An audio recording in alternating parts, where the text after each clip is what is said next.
Hello friends, എല്ലാവർക്കും മഹാലക്ഷ്മി സീരിയലിൻ്റെ ഇന്നത്തെ എപ്പിസോഡിൻ്റെ റിവ്യൂയിലേക്ക് സ്വാഗതം. അങ്ങനെ മണിക്കൂറുകൾ നീണ്ട കഠിനമായിട്ടുള്ള ചികിത്സയ്ക്കൊടുവിൽ കണ്ണനോട് എഴുന്നേറ്റ് നിന്ന് നോക്കാൻ വൈദ്യൻ പറയുന്നുണ്ടെങ്കിലും കണ്ണന് എത്ര ശ്രമിച്ചിട്ടും അതിന് കഴിയുന്നില്ല. ഇപ്പോൾ തോമസ് വൈദ്യനാണെങ്കിലും അത് കണ്ട് ചെറിയ നിരാശ തോന്നുന്നുണ്ട്. ഇതേ സമയം മഹാലക്ഷ്മി ആണെങ്കിൽ പ്രാർത്ഥനയോടെ ഇരിക്കുന്നുണ്ട്. സിദ്ധിയായിട്ടുള്ള അമ്മയാണെങ്കിലും അയ്യപ്പ സ്വാമിയുടെ മുന്നിൽ കണ്ണന് വേണ്ടി പ്രാർത്ഥനയോടെ ഇരിക്കുന്നു.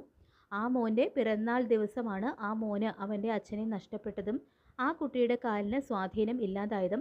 അതുകൊണ്ട് ആ കുട്ടിയുടെ കാലുകൾക്ക് സ്വാധീനം തിരികെ നൽകി ആ കടം വീട്ടണം.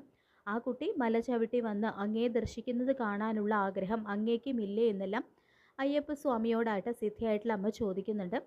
തോമസ് വൈദ്യനാണെങ്കിൽ ഇനി ഞാൻ ബ്രാഹ്മമുഹൂർത്തത്തിൽ വരാമെന്നും ആ സമയത്ത് ഒന്നുകൂടി ശ്രമിച്ചു നോക്കാം, അതുവരെ കണ്ണൻ കിടക്കുക എന്ന് പറഞ്ഞുകൊണ്ട് അവിടെ നിന്നും പോകുന്നു. അങ്ങനെ വൈദ്യൻ പോയതിന് ശേഷവും കണ്ണൻ വീണ്ടും എഴുന്നേറ്റ് നിൽക്കാനൊക്കെ ശ്രമിക്കുന്നുണ്ടെങ്കിലും എത്ര ശ്രമിച്ചിട്ടും കണ്ണൻ അതിന് കഴിയുന്നില്ല. ഒടുവിൽ തളർന്നു പോകുന്നു.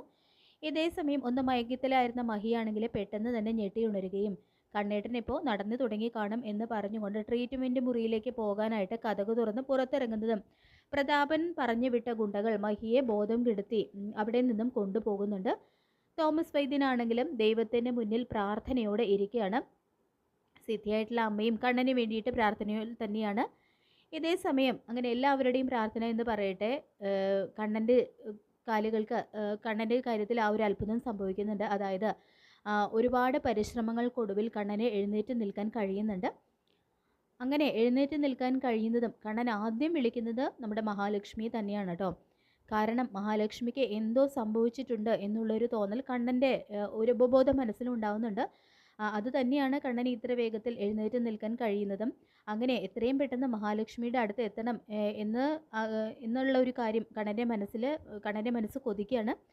അങ്ങനെ കണ്ണൻ പതുക്കെ നടന്ന് തോമസ് ഡോക്ടറുടെ മുറിയിലേക്ക് ചെല്ലുന്നുണ്ട്. അപ്പോൾ കണ്ണനെ കാണുന്നതും അത്ഭുതം കൊണ്ട് കണ്ണുകളൊക്കെ തിളങ്ങി പോകുന്നുണ്ട് കേട്ടോ തോമസ് സാറിൻ്റെ. തുടർന്ന് കണ്ണ, നമ്മുടെ എല്ലാം പ്രാർത്ഥന അയ്യപ്പ സ്വാമി കേട്ടു എന്ന് പറയുമ്പോൾ എനിക്ക് എത്രയും പെട്ടെന്ന് മഹിയെ കാണണം സാർ എന്ന് പറയുമ്പോൾ ആ കുട്ടി ഒരു പക്ഷേ മയങ്ങിപ്പോയി കാണും, അല്ലെങ്കിൽ തൻ്റെ കാര്യം അറിയാനായിട്ട് വരാതിരിക്കില്ല എന്ന് പറഞ്ഞുകൊണ്ട് തോമസ് സാറ് കണ്ണനെയും കൂട്ടിക്കൊണ്ട് മഹാലക്ഷ്മിയുടെ മുറിയിലേക്ക് പോകുന്നുണ്ട്. ആ കുട്ടി ഇപ്പോൾ ഈ കാഴ്ച കണ്ട് സന്തോഷിക്കും. ഞാൻ പറഞ്ഞില്ലേ കണ്ണ, പിറന്നാൾ ദിവസം തന്നെ തൻ്റെ ജീവിതത്തിൽ തീർച്ചയായിട്ടും ഇങ്ങനെ ഒരു അത്ഭുതം സംഭവിക്കുമെന്ന് എനിക്ക് ഉറപ്പായിരുന്നു. പക്ഷേ ചികിത്സയ്ക്ക് ശേഷവും തനിക്ക് എഴുന്നേറ്റ് നിൽക്കാൻ കഴിയാതെ വന്നപ്പോൾ ചെറിയ നിരാശ എൻ്റെ മനസ്സിൽ ബാധിച്ചു. എന്തായാലും സാരമില്ല, നമ്മുടെ ശ്രമം വിജയിച്ചല്ലോ എന്ന് വൈദ്യൻ പറയുന്നുണ്ട് കേട്ടോ.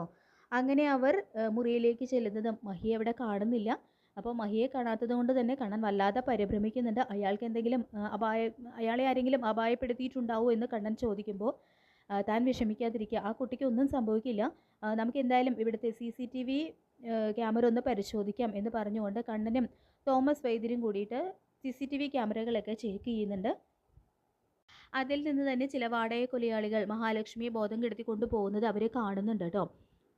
അപ്പോൾ ഗുണ്ടകളാണെങ്കിൽ ഇതേ സമയം മഹിയെ വണ്ടിയിലിട്ട് കൊണ്ടുപോയിക്കൊണ്ടിരിക്കുകയാണ്. മഹിക്കാണെങ്കിൽ ബോധമില്ല. അങ്ങനെ മഹിയെ അവർ ഒരു ഇടിഞ്ഞു പൊളിഞ്ഞ കെട്ടിടത്തിൽ എത്തിക്കുന്നുണ്ട്. അപ്പോൾ അവിടെ പ്രതാപനും മുത്തശ്ശിയും ഉണ്ട് കേട്ടോ. അപ്പോൾ ഗുണ്ടകളോടായിട്ട് പ്രതാപൻ പറയുന്നുണ്ട്, നിങ്ങളെ ഞാൻ സമ്മതിച്ചിരിക്കുന്നു എന്നെല്ലാം വടകക്കൊലയോടായിട്ട് പ്രതാപൻ പറയുന്നുണ്ട്. എൻ്റെ കുഞ്ഞിൻ്റെ സന്തോഷം കിടത്തി ഇവളിനി ഒരു നിമിഷം പോലും ജീവിച്ചിരിക്കാൻ പാടില്ല. ഇവളെ വെള്ള പുതപ്പിച്ച് കിടത്തിയിരിക്കുന്ന ശരീരം കണ്ടുകൊണ്ട് വേണം എൻ്റെ കുഞ്ഞ് ഉണരാൻ. നമ്മുടെ കുഞ്ഞിൻ്റെ ദാസിയായിട്ട് നമ്മുടെ വീട്ടിൽ കഴിഞ്ഞവൾ കമലേശ്വരത്ത് എത്തിയപ്പോൾ നമ്മുടെ കുഞ്ഞിനെ അടിമയാക്കി. ഈ ഇടിഞ്ഞു പൊളിഞ്ഞ കെട്ടിടത്തിൽ നിന്നും ഇവളെ രക്ഷിക്കുന്ന ആര് വരുമെന്ന് നമുക്ക് നോക്കാം അമ്മയെന്നെല്ലാം പ്രതാപം പറയുമ്പോൾ, നീ ഇങ്ങനെ ഓരോന്ന് പറഞ്ഞ് സമയം കളയാതെ പ്രതാപം, ഇവളെ വേഗം പരലോകത്തേക്ക് പറഞ്ഞു വിടറ എന്ന് പറയുമ്പോൾ പ്രതാപനാണെങ്കിൽ വേഗം തന്നെ തൻ്റെ കയ്യിലുള്ള തോക്കെടുത്ത് മഹാലക്ഷ്മിയുടെ തലയ്ക്ക് നേരെ ഉന്നം പിടിക്കുന്നുണ്ട്. നമുക്ക് എല്ലാവർക്കും തലവേദനയായി നിന്നിരുന്ന നിന്നെ സ്നേഹിക്കുന്ന ആർക്കും നിന്നെ കാണാൻ കഴിയില്ല. ഇന്ന് അവൻ്റെ പിറന്നാൾ ദിവസമല്ലേ, ജന്മദിനം കണ്ണൻ അത്ര നല്ലതല്ല എന്നല്ലേ പറയുന്നത്. അവൻ്റെ അച്ഛനെ നഷ്ടപ്പെട്ടത് ഒരു പിറന്നാൾ ദിവസമല്ലേ, ഈ ഒരു ദിവസം തന്നെ അവന് നിന്നെയും നഷ്ടപ്പെടണം.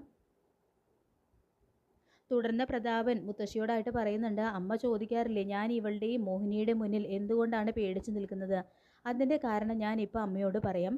കണ്ണൻ്റെ അച്ഛൻ മരിച്ചത് എൻ്റെ ടിപ്പർ ഇടിച്ച, അതിനിവളും സാക്ഷിയാണ്. ഇവളത് പറയോ എന്ന് പേടിച്ചാണ് എനിക്കും ഇവളുടെയും മോഹിനിയുടെയും മുന്നിൽ പഞ്ചപുച്ഛം അടക്കി നിൽക്കേണ്ടി വന്നത് എന്ന് ആ സത്യം പ്രതാപൻ തുറന്നു പറയുമ്പോൾ അത് കേട്ട് ഞെട്ടുന്നുണ്ട് കേട്ടോ മുത്തശ്ശി. ഇനി ആ രഹസ്യം അറിയാവുന്ന ആരും ജീവിച്ചിരിപ്പില്ല. നീ ഇല്ലാതാകുന്നതോടെ ആ രഹസ്യവും ഇല്ലാതാകും. നിന്നെ വെള്ള പുതപ്പിച്ച് കിടത്തിയിരിക്കുന്ന നിന്റെ ഡെഡ് ബോഡിയാണ് ഞാൻ കണ്ണനെ പിറന്നാൾ സമ്മാനമായിട്ട് കൊടുക്കാൻ പോകുന്നത് എന്നെല്ലാം പറയുന്നുണ്ട് കേട്ടോ. അപ്പം മഹി പറയുന്നുണ്ട്, എനിക്ക് മരിക്കാൻ ഭയമൊന്നുമില്ല, പക്ഷേ എൻ്റെ കണ്ണേട്ടൻ ഒന്ന് നടക്കുന്നത് കാണാനായിട്ട് എനിക്ക് ആഗ്രഹമെന്ന് പറയുമ്പോൾ, നീ ഇത് പരലോകത്തൊക്കെ ചെന്നിട്ട് കണ്ടാൽ മതി, അല്ലെങ്കിൽ തന്നെ അവൻ നടക്കാനൊന്നും പോകുന്നില്ല എന്നെല്ലാം പ്രതാപൻ പറയുന്നുണ്ട് കേട്ടോ. മുത്തശ്ശി പറയുന്നുണ്ട്, നീ ഇങ്ങനെ സമയം കളയല്ലടാ, വെക്കടാ വെടി എന്ന് പറയുമ്പോൾ പ്രതാപനാണെങ്കിൽ മഹാലക്ഷ്മിയുടെ നെറ്റിയിൽ ഉന്നം പിടിക്കുകയും വെടിവെച്ച് അവളെ കൊല്ലാനായിട്ട് തുടങ്ങുകയാണ്. അപ്പോൾ മഹിയാണെങ്കിൽ മരണം മുന്നിൽ കരുന്ന ആ സമയത്താണെങ്കിലും പ്രാർത്ഥനയോട് കൂടി തന്നെയാണ് കേട്ടോ നിൽക്കുന്നത്. ഇതേ സമയം തന്നെ അവരെ ഞെട്ടിച്ചുകൊണ്ട് കണ്ണനും തോമസ് ഡോക്ടറും വരുന്നുണ്ട്. അപ്പോൾ കണ്ണൻ ഇങ്ങനെ നടന്നു വരുന്നത് കാണുമ്പോൾ പ്രതാപനും മുത്തശ്ശിയാണെങ്കിൽ അത് കണ്ട് ഞെട്ടി നിൽക്കുകയാണ്. മഹാലക്ഷ്മിക്കാണെങ്കിൽ സന്തോഷം കൊണ്ട് കണ്ണുകളൊക്കെ നിറഞ്ഞു പോവാണ്. അങ്ങനെ പ്രതാപൻ മഹാലക്ഷ്മിയെ കൊല്ലാനായിട്ട് തോക്ക് ചൂണ്ടി നിൽക്കുന്ന ആ കാഴ്ച കണ്ട് കണ്ണനാണെങ്കിൽ ശരിക്കും ദേഷ്യം വരികയാണ്. കാരണം കുറേ കാലമായി ഇയാളിങ്ങനെ മഹാലക്ഷ്മിയെ അപായപ്പെടുത്താനായിട്ട് നടക്കുന്നു. ഇനിയൊന്നും നോക്കാനില്ല എന്ന് മനസ്സിൽ കരുതി കൂട്ടിക്കൊണ്ട്. അപ്പോൾ ഇതേ സമയം കണ്ണൻ എവിടെ നിന്നോ ഒരു ശക്തിയൊക്കെ തൻ്റെ ദേഹത്ത് കിട്ടുന്നുണ്ട്. കാരണം തളർച്ച ഇപ്പോൾ കഷ്ടിച്ച് മാറിയത് മാത്രമേ ഉള്ളൂ, എങ്കിലും എവിടെ നിന്നോ ഒരു ശക്തി കണ്ണന് കിട്ടുന്നുണ്ട് കേട്ടോ. അങ്ങനെ ആ തോക്ക് പ്രതാപൻ്റെ കയ്യിൽ നിന്നും ആ തോക്ക് വാങ്ങി പ്രതാപൻ്റെ തലയ്ക്ക് നേരെ നിറയൊഴിക്കുകയാണ് കേട്ടോ കണ്ണൻ ചെയ്യുന്നത്. അങ്ങനെ മുത്തശ്ശിയുടെ മുന്നിൽ വെച്ച് തന്നെ പ്രതാപൻ്റെ ജീവൻ എടുക്കുന്നുണ്ട് കണ്ണൻ.